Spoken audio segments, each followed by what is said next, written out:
हम ऐतिहासिक काल पढ़ रहे थे ना। ऐतिहासिक काल में हमने कुछ पढ़ा था उस दिन, सिक्के के बारे में पढ़ा था ना। किसी से याद है सिक्के के बारे में? कुछ सुनाओगे? बिना नोट्स देखे कौन सुनाएगा? बताओ जी। सिंधु सभ्यता में कैसे सिक्के होते थे? किसके सिक्के होते थे? हिलाना मत इसको। सिंधु सभ्यता में टेराकोटा। किसका? टेराकोटा। मौर्य काल में 3 तरह के सिक्के हुए थे। एक को आहत बोलते थे, दूसरे को पंचमार्क, तीसरे को पर्ण। किसी ने रिविजन नहीं किया ना? डंटा मेरा नीचे रह जाता है, ठीक है। सब संडे को धो करके आए हैं। उसके बाद कौन आया था? हिंद यूनानी। क्या लेके आए थे? सोने के सिक्के। उसके बाद कुषाण, शुद्ध सोने के सिक्के। पहले सोने के सिक्के हिंद यूनानी, यूनानी या हिंद यूनानी। शुद्ध सोने के सिक्के कुषाण। सर्वाधिक सोने के सिक्के गुप्त। अशुद्ध सोने के सिक्के गुप्त। चांदी के सिक्के गुप्त, है ना। शीशा का सिक्का सातवाहन। चमड़े का सिक्का शहाबुद्दीन। मयूर सिक्का, मयूर सिक्का गुप्त। मयूर सिक्का गुप्त, ठीक है। शेरशाह सूरी ने 3 तरह का सिक्का चलाया था। एक का नाम क्या था? दाम। नहीं बताया था? शेरशाह सूरी द्वारा 3 तरह के सिक्के चलाए थे। एक था आपका दाम, दूसरा रुपया और तीसरा असरफी। ये पूछेगा गधा लोग, पढ़ लो। अगर पढ़ के भी क्वेश्चन छूटेगा समझना कर्म फोर हो, ठीक है। एकदम पढ़ के क्वेश्चन छूटे तो। दाम किसके लिए? किसका बना होता था? रुपया, चांदी और ये सोना का। यहां तक हम लोगों ने देखा था, ठीक है। अब देखो इसमें दूसरा पार्ट क्या है जी? अभिलेख शिलालेख। अभिलेख शिलालेख जो है ये हम लोग जब चैप्टर वाइज चैप्टर पढ़ेंगे तब साथ में पढ़ते जाएंगे, क्योंकि अगर अभी हम अभिलेख के बारे में पढ़ेंगे तो आपका दिमाग जो है घूम जाएगा। जैसे अशोक के शिलालेख, अभिलेख। जैसे शिलालेख क्या होता था? कोई एक बड़ा सा पत्थर लिया, पत्थर पर जो लिखवा दिया वो क्या हो गया? शिलालेख। क्या हो गया? शिलालेख। अगर कोई ऐसे लंबा सा स्तंभ लिया और इसके ऊपर कोई लिखवा दिया तो क्या बन गया? स्तंभ लेख। क्या हो गया? स्तंभ लेख। जैसे आपका अशोक स्तंभ, क्या जी? अशोक स्तंभ एक बड़ा सा स्तंभ है, ऊपर में 4 बाघ है ना जी, जो जिसे कहते हैं, देखते हैं नोटों पे, क्या सिक्कों पे बना होता है अशोक स्तंभ, ठीक है। अगर मान लो दीवार पे ऐसे लिख दिया जाए, दीवार है आपका, इस पे लिखा जाए तो क्या बोलते हैं? भित्ति लेख। क्या बोलते हैं? भित्ति लेख। हम इन शिला लेखों के बारे में, स्तंभ लेखों के बारे में, अभिलेख के लेकर बहुत सारा पढ़ेंगे। जब अशोक पढ़ेंगे तो अशोक के काल में अशोक ने 14 शिलालेख लिखवाया था। कितने? 14 शिलालेख, जिसमें सबसे बड़ा था 7वां शिलालेख, सबसे छोटा था रुमनदेही नेपाल में। एक उसकी फेवरेट शिलालेख था जो उसकी पत्नी कारूबाकी के नाम पे था। किसके? कारूबाकी, ठीक है। उसकी इलाहाबाद शिलालेख, प्रयाग प्रशस्त्र शिलालेख, है ना। इन सब शिलालेखों के बारे में जब अशोक पढ़ेंगे तब डिटेल से पढ़ेंगे, ठीक है। ये शिलालेख के बारे में अभी हम यहाँ पर चर्चा उसकी नहीं करेंगे, इसको हम मिटा देने, क्योंकि अभी इसको नहीं पढ़ना हमें, ठीक है। तो अभी इसको हम नहीं पढ़ेंगे।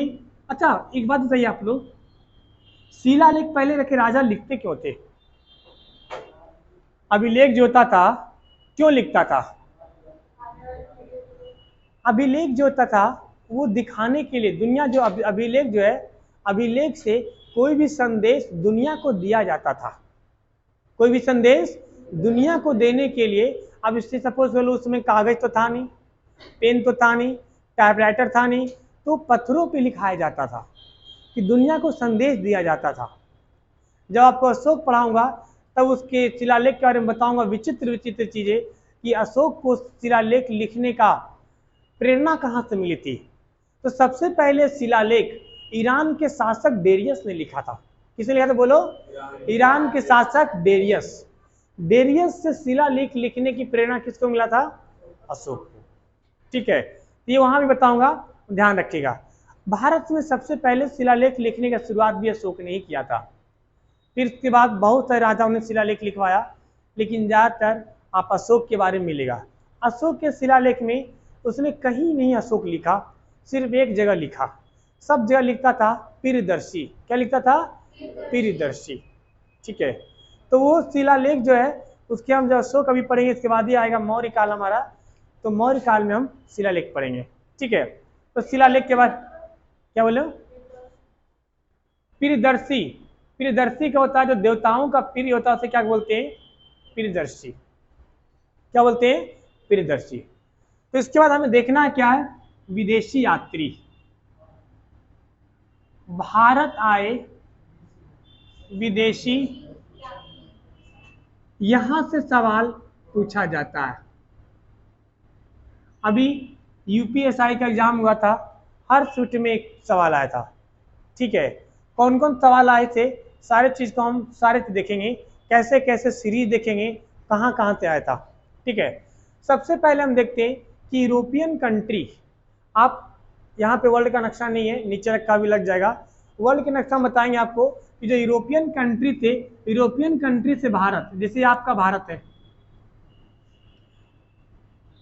ये आपका, तो इंडिया के जो ऊपर, ये आपका पाकिस्तान है, पाकिस्तान से इधर अफगानिस्तान हो गया, इधर ईरान हो गया, इधर के एरिया को बोलते हैं यूरोपियन कंट्री। क्या बोलते हैं? European country. तो इधर के कंट्री से आए थे कुछ यात्री, भारत आए थे। इसके बारे में हम पहले नाम देखते हैं। फिर चाइना से आए थे, चाइना के एक कोड है फांसी हुई। क्या कोड है? फांसी हुई। फा से फयान, सी से सिंगिंग, ह से हेनसांग, इस से इसिंग। इनमें से पूछना है, पूछना तय। ठीक है, तो इसको हम देखते हैं जरा। भारत में कौन कौन से विदेशी यात्री आया, कुछ यात्री किसके शासनकाल में आया तो बता दूंगा। जो विदेशी यात्री आया उसने क्या क्या किताब लिखा उसको बताता हूं। सबसे पहला हेरोडोटस। हेरोडोटस, जिसे इतिहास का पिता कहा जाता है, इसने हिस्टोरिका नामक पुस्तक लिखा था। कौन सा? हिस्टोरिका। कौन सा पुस्तक लिखा था? हिस्टोरिका। इधर हम उसके नाम लिखेंगे, इधर पुस्तक का नाम लिखूंगा। ठीक है, फिर आपका मेगास्थनीज। मेगास्थनीज, इसने एक पुस्तक लिखा था इंडिका। मेगास्थनीज जो है, इसके बारे में थोड़ा बता देता हूं। मेगास्थनीज चंद्रगुप्त द्वितीय के मौर्य में आया था, सॉरी चंद्रगुप्त मौर्य के समय में आया था। किस समय में? चंद्रगुप्त मौर्य। एक्चुअली ये मेगास्थनीज जो है वो इसका मेन जो था वो उसका नाम था निकोलस, क्या नाम था? हिकेटर। ठीक है, ये जो निकोलस हिकेटर था, इसके बारे में बताता हूँ आपको, थोड़ा डीप में ले चलता हूँ दूर से। जब मगध पे शासन करता था घनानंद, उस समय भारत पे आक्रमण हुआ था सिकंदर का। किसका आक्रमण हुआ था? सिकंदर का। तो सिकंदर आया था भारत, वो दो तरीके से आया था, एक जल मार्ग से आया था, एक स्थल मार्ग से आया था। जो जल मार्ग से आया था उसका सेनापति का नाम था निर्याकस। क्या नाम था? निर्याकस। और जो स्थल मार्ग से आया था उसका सेनापति का नाम था निकोलस, क्या नाम था? अरे यार, हिकेटर निकोलस। क्या नाम था उसका? नहीं, बुक में नहीं लिखा हुआ। उसका सेनापति नाम था हिकेटर निकोलस। अब क्या हुआ? सिकंदर जब आया तो सिकंदर लौट गया, क्योंकि सिकंदर को की सेना जो है वो परास्त हो गई थी। ठीक है, आपकी झेलम नदी के किनारे, झेलम नदी के तट पे, तो वापस लौट गया। लेकिन जब वो वापस लौट जाता है तो उसका जो जल सेनापति है वो तो वापस चला जाता है, लेकिन स्थल सेनापति, ठीक है, निकोलस जो है, ये ससुराल के दिमाग में बैठल रहता है। ठीक है, ये जो हिकेटर निकोलस था, दिमाग में बैठा रहता कि नहीं, हम जब तक घनानंद को हराएंगे नहीं तब तक हम जाएंगे नहीं। अब वो घनानंद को हराने के लिए रास्ते में जाते वक्त एक जगह पड़ता बेबीलोन, बेबीलोन में सिकंदर को पेट दर्द के कारण मृत्यु हो जाती है, आकस्मिक मृत्यु रहता है। तो सिकंदर को दफना देता है और उसकी सपना था भारत जीतने का। क्या करने का? भारत जीतने का। तो भारत को उस समय सबसे बड़ा शासन था मगध का। अब मगध पे उसमें शासन चलता था घनानंद का, ठीक है। जब वो लौट के आया तो उसको लगा कि हमें घनानंद मिलेगा। कौन मिलेगा? घनानंद। लेकिन जब लौट के आया तो पता चला कि चंद्रगुप्त मौर्य है। कौन है? चंद्रगुप्त मौर्य। हाँ, अब चंद्रगुप्त कहानी हम शॉर्ट में काट के निकल रहा हूँ। अब चंद्रगुप्त मौर्य है। अब चंद्रगुप्त कहानी सुनाऊंगा जब आपको चंद्रगुप्त की कहानी आएगी वहां पे डिटेल में। अब चंद्रगुप्त मौर्य मिल गया किसको? निकोलस हिकेटर को। नाम कुछ और था, अजीब, पता नहीं, अजीब नाम निकल रहा है मुंह से भी, ठीक है, निकोलस हिकेटर का। अब उसने भीड़ गया। इनको पता था, किसको? चंद्रगुप्त मौर्य को, कि ये विदेशी यात्री हैं, इनसे बरसात झेला नहीं जाता। और चंद्रगुप्त मौर्य का प्रधानमंत्री था कौटिल्य। क्या था? कौटिल्य। विष्णुगुप्त जिसका नाम है चाणक्य। क्या नाम है? चाणक्य। चाणक्य ने कहा, बहुत बड़ा आदमी था। चाणक्य को जब घनानंद ने चोटी पकड़ के बाहर निकाला था तो चाणक्य ने कहा, है मूर्ख, तुम बहुत बड़ी गलती कर रहे हो। तुम्हें नहीं पता हम एक शिक्षक हैं, और शिक्षक के गोद में विनाश और निर्माण दोनों पलते हैं। तुमने आज हमारा अपमान नहीं किया, एक शिक्षक का अपमान किया है। और आज मैं तुम्हें श्राप देता हूं कि जिस जगह पे तुम बैठे हो, एक किसी गरीब क्षुद्र जाति का लड़का तुम्हें परास्त करेगा और राजा बनेगा। गुस्से में निकल के एक दरिद्र किसी शुद्ध जाति के लड़का को उठा लिए, उसको टीका लगा दिए और कहा, तुम बनेगा मगध का सम्राट चंद्रगुप्त मौर्य। कहानी मत उधर भटकाओ, अभी छोड़ो उधर, अभी उधर मत भटकाओ, अभी उसका पूरा वंश आ जाएगा। अब निकोलस हिकेटर जब आया, उसको कौन मिल गया? चंद्रगुप्त मौर्य। इसने धो धो के मारा एकदम। बरसात के महीने में, अगस्त के महीने में घेर लिया, पंजाब के पास घेर लिया और दौड़ा दौड़ा के मारा। इतना मारा, इतना मारा। और इसकी एक बेटी थी हिकोलस निकेटर का, जिसका नाम था कार्नेलिया। मारवो किया, अब बेटी को छीन लिया, अब बेटी से ब्याह कर लिया। जब बेटी से ब्याह कर लिया तब उसने अपना एक रक्षक बेट भेजा जिसका नाम था मेगास्थनीस। जैसे आज भी बहुत जगह परंपरा होती है, शादी के बाद लड़की वालों के यहाँ से एक लड़का जाता है, भाई भाई को जाता है, 2-3 दिन रहता है, फिर आ जाता है, होता है ना जी। तो उसने, हमारे नहीं होती, फिर बहुत जगह होता है, हमारी तरफ भी नहीं होती, बट बहुत जगह होता है। उसने कार्नेलिया को तो दे दिया चंद्रगुप्त मौर्य को। और चंद्रगुप्त मौर्य पहले से ब्याहल था, ठीक है, पहले से जो ब्याहल था वो भी घनानंद की बेटी थी। घनानंद को मारा, थूर दिया मुंह कान, और उसकी बेटी था जिसका नाम था दुर्धरा। दुर्धरा से ब्याह कर लिया, ठीक है। इधर कार्नेलिया से भी ब्याह कर लिया। तो कार्नेलिया से जब ब्याह किया तो वो जो था निकोलस हिकेटर, उसने अपना जो उसका मेन आदमी था, एक राजदूत छोड़ा। इसका बोला राजदूत, जिसका नाम था मेगास्थनीस। मेगास्थनीस को भेजा कि तुम जाके देखो कि हमारी बिटिया सही से रह रही कि नहीं रह रही है। उसने एक पुस्तक लिखा जिसका नाम था इंडिका। पहली बार किसी पुस्तक में भारतवर्ष का वर्णन था, बिल्कुल सही तरीके से, बिल्कुल सही तरीके से उसने वर्णन किया कि महाराज, आपकी बेटी कार्नेलिया को कोई दिक्कत नहीं है, चंद्रगुप्त मौर्य एक सम्राट हैं और आपकी बेटी एक रानी की तरह रहती है। कैसे रहती है? रानी की तरह। ये सम्राट वैसा सम्राट है जिससे कि अपनी, क्योंकि वो सम्राट राजा से नहीं होता है, उसका मंत्री अच्छा होना चाहिए। और राजा के मंत्री कौन थे? चाणक्य। चाणक्य नाम है विष्णुगुप्त कौटिल्य, है ना, चाणक्य। उनकी रणनीति बहुत तगड़ी होती थी, ठीक है। तो बहुत अच्छा व्यवस्था बनाया था, तो इसीलिए पुस्तक लिखा था क्या? इंडिका। क्या लिखा था जी? इंडिका। उसके बाद आपका एक आया था जिसका नाम था पिपली। क्या नाम था? प्लिनी। प्लिनी। प्लिनी ने एक पुस्तक लिखा था जिसका नाम था नेचर हिस्टोरिका, नेचर हिस्टोरिका। ये तीन वो लोग हैं जो अफ्रीका से आए, सॉरी यूरोप से आए थे। कहाँ से आए थे? यूरोप से आए थे। अब हम देखते हैं जो चाइना से 4 लगातार आए थे उसका सीरीज क्या है। कहाँ से? चाइना से। तो नाम देते हैं चौथा, पांचवा, छठवां, सातवां। ध्यान रखना, इसका ट्रिक याद रखना। सवाल पूछा जाता है पा सी हुई, फांसी हुई, पा से फाहियान, बोलो फाहियान। फाहियान जो आया था वो चंद्रगुप्त द्वितीय के समय में आया था।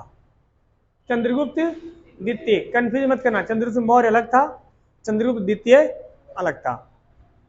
ये चंद्रगुप्त द्वितीय के समय में आया था। ये सारे चीनी यात्री है। कैसे यात्री हैं जी? चीनी यात्री है।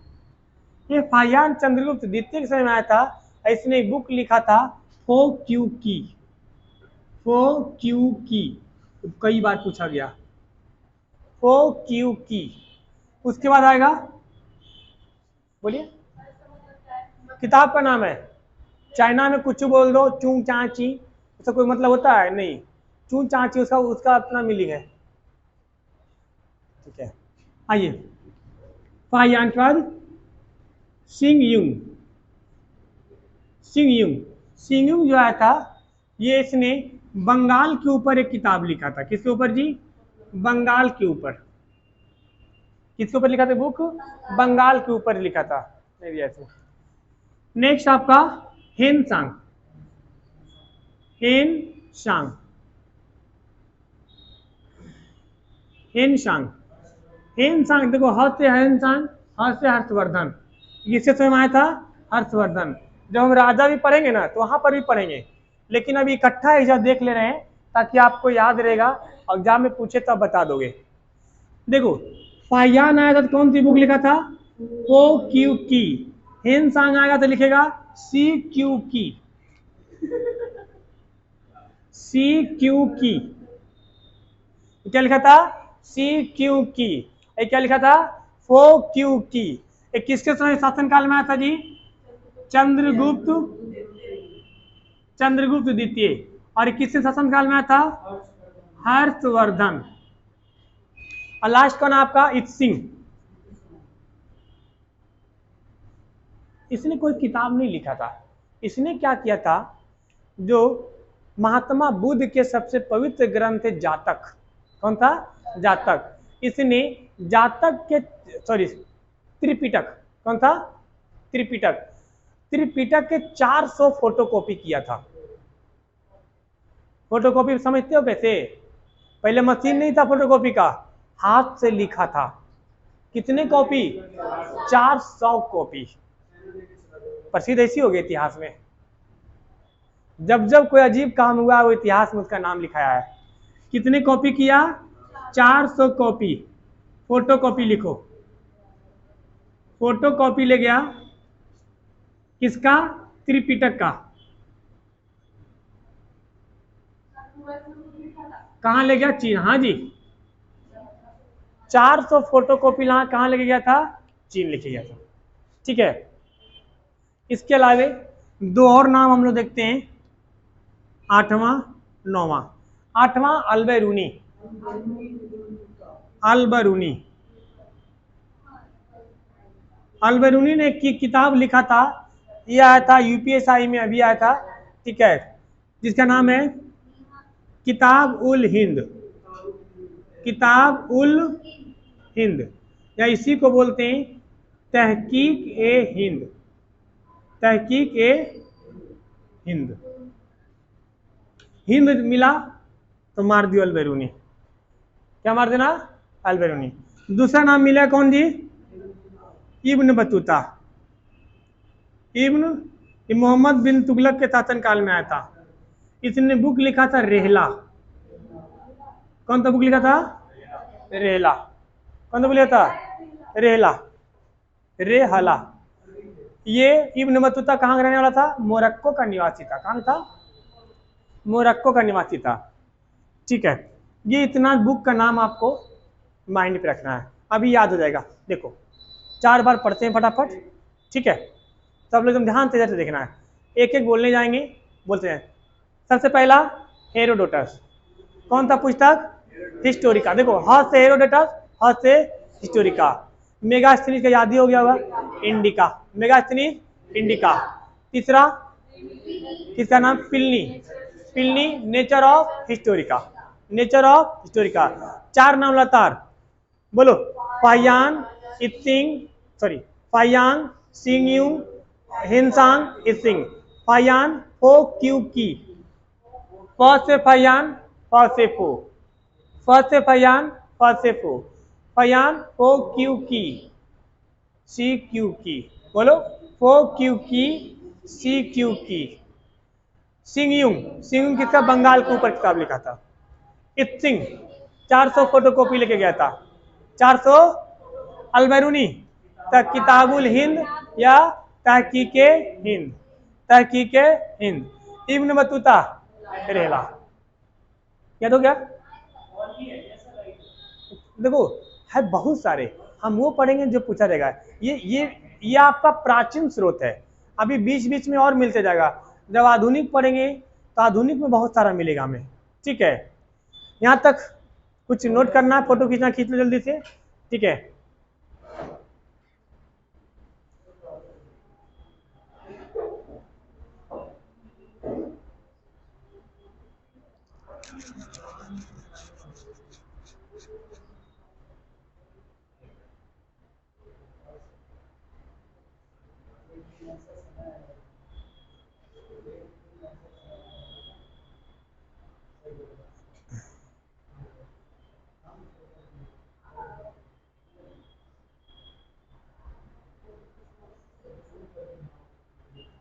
लिख लिया? हाँ, अरे हमारा फोटो ना खींचो, आ जाइए। आप देखते हैं हम लोग,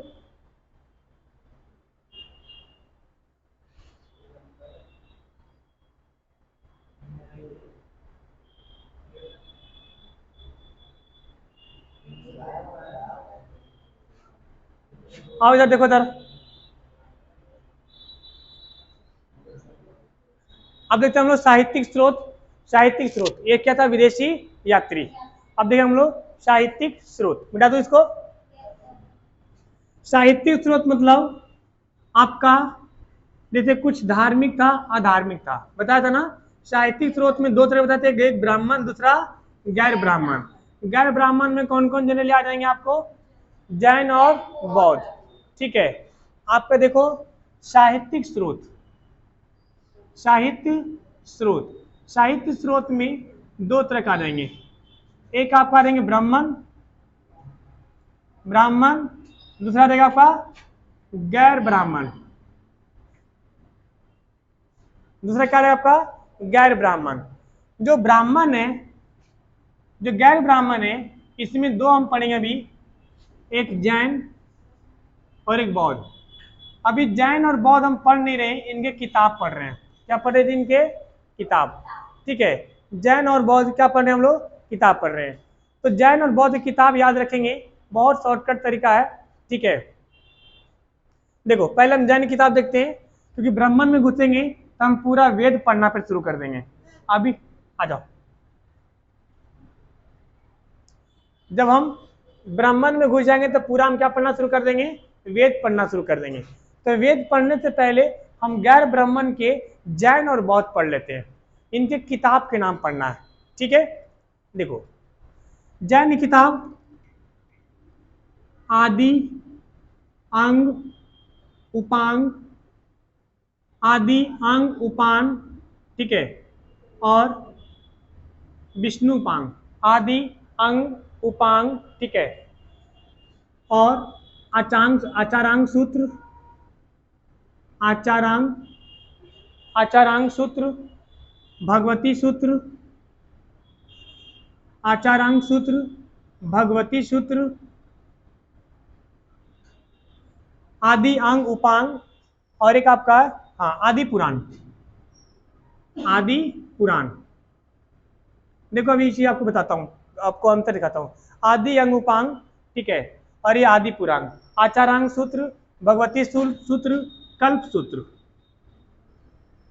क्या आपका कल्प सूत्र। देखो देखो, अगर आपसे पूछा जाएगा क्या नाम है जैन धर्म के बुक का नाम बताइए, तो आदि अलग बुक है, अंग अलग बुक है, उपांग अलग बुक है, आदि पुराण, ठीक है। आचारांग सूत्र, भगवती सूत्र, कल्प सूत्र, ठीक है। तो मेरे साथ लाइन से बोलेंगे, आदि अंग उपांग आदि पुराण। आपने नाम सुना होगा पुराण का, सुना ना? एक कुरान होता है, कुरान किसके था? इस्लाम धर्म के लिए। पुराण किसके लिए संबंधित होता है जी? ये पुराण किसके लिए? वेदों के लिए है। लेकिन अगर आदि पुराण होगा तो किस धर्म से हो जाएगा? जैन धर्म से। ध्यान रखिएगा, बोलो आदि अंग उपांग आदि पुराण। अब दिखाते, आचारांग सूत्र, भगवती सूत्र, कल्प सूत्र, तीनों याद रहेगा।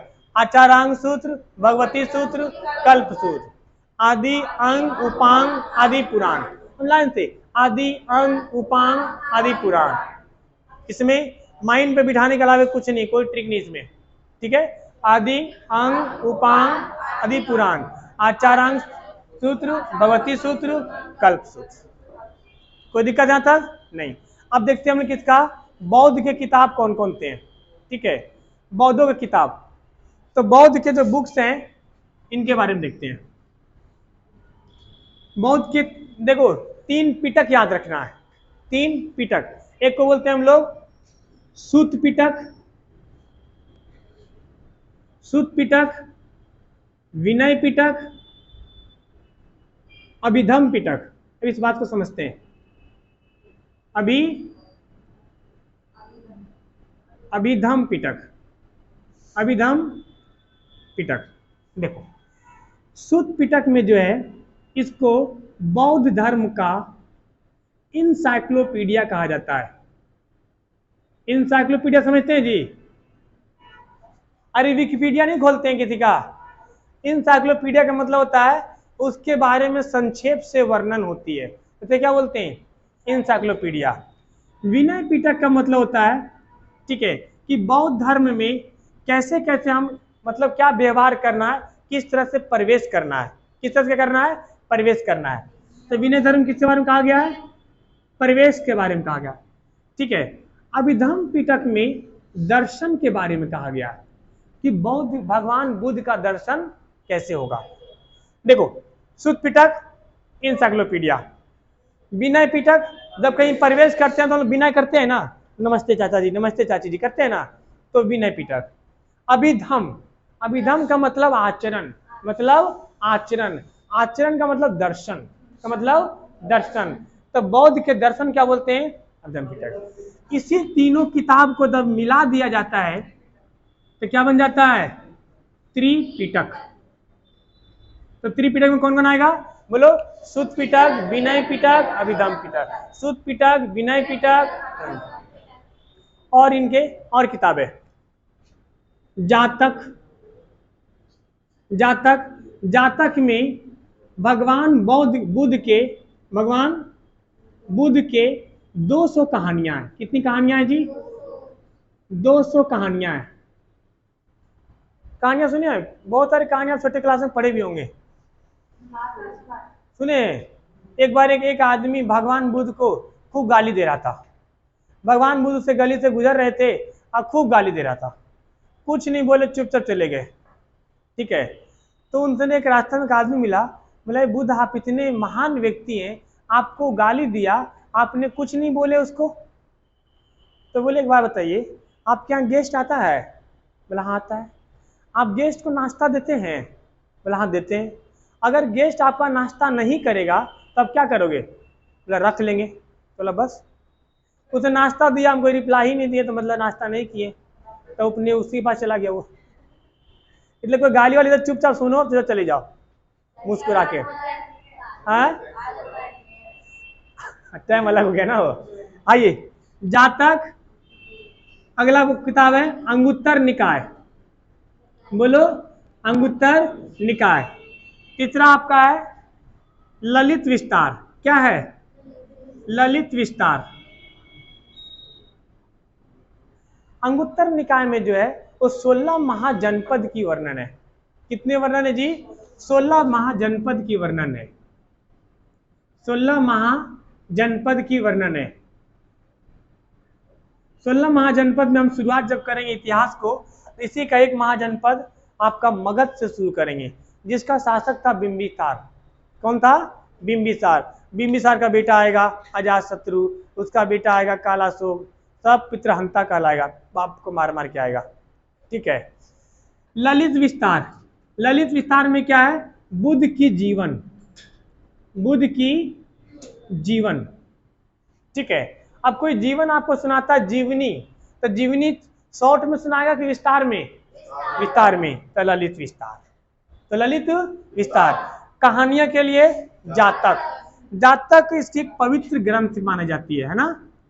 कई बार पूछा गया।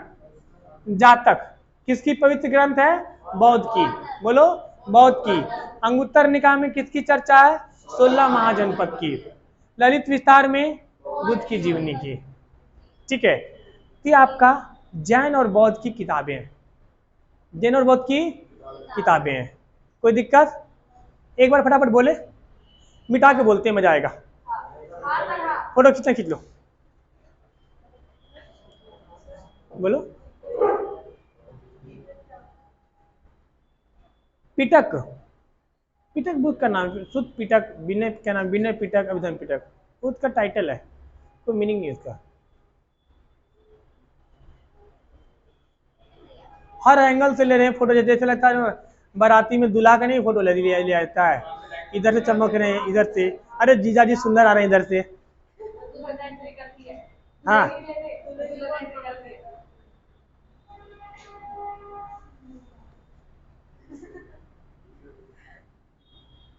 दूल्हे कहता भाई अभी इसकी फोटो ले लो, जिंदगी भर हमारे वीडियो बनते बनते ही रहेंगे ना। हो देखो, आप ये चीज देखना, ब्याह के बाद लड़के ही परेशान रहते हैं, कभी लड़कियों को परेशान होते नहीं देखे होंगे आपने। लड़का ब्याह के 1 महीना बाद कहता है अरे यार फंस गए, कौन झंझट फंस गए। लड़कियां कभी कही है कि हमें बुढ़ा मिल गया? कभी नहीं। वो जैसा मिलता है उसको इतना ना चूसती है, पेड़ देती है धर के कि बेचारा, लड़कियां खुद रहती है ब्याह के बाद। ऐसा कुछ नहीं है, सब दुखी रहे।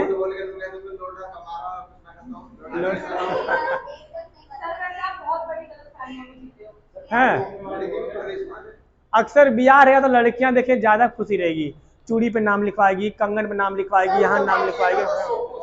और लड़का शुरू से मतलब सदमा में रहता है। दोस्त बोलता है नाच भाई नाच, बोलता नहीं तू नाच ले, हमें तो नाचना ही है ना। ऐसे बोल रहे भाई तू नाच ले, हमें तो जिंदगी भर नाचना है, तू नाच अभी। अच्छा, बाराती में देखते होंगे दोस्त लोग क्यों नाचता है पता है? और जो ज्यादा बियाहल रहता है ना वो ज्यादा नाचेगा। काहे? कि अब हमारी तो कट गई, इसकी कटेगी। ठीक है। और वो तेजी से नाचेगा एकदम। ये एक और लड़का है जो मेरे सामने आ रहा है, उस समझ हो रहा है शामिल। एक्साइटमेंट नहीं होता, मन ही मन कुछ और एक्साइटमेंट होता है। हाँ। एक मेरा दोस्त है, अपने ब्याह में खूब नाच